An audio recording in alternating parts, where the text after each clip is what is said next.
नमस्कार मित्रांनो, मी नागेश बोंतेवाड, छत्रपती संभाजीनगर। आज एक नवीन कविता घेऊन आलो आहे। कवितेचे शीर्षक आहे सदा सतर्क राहावे। मतलबी जगामध्ये कोणी कुणाचा नाही, मतलबी जगामध्ये कोणी कुणाचा नाही। जो तो इथे जगताना स्वतःचा स्वार्थ पाही, जो तो इथे जगताना स्वतःचा स्वार्थ पाही। स्वार्थी जगात मित्रा सदा सतर्क राहावे, स्वार्थी जगात मित्रा सदा सतर्क राहावे।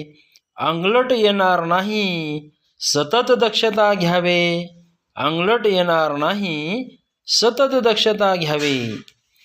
स्वार्थाच्या आहेत जगी अवतीभवती टोळ्या, स्वार्थाच्या आहेत जगी अवतीभवती टोळ्या।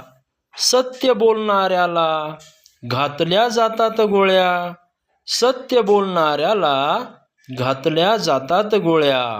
मित्रांनो, ही कविता आवडल्यास लाईक कमेंट करून माझ्या चॅनलला सबस्क्राईब करायला विसरू नका।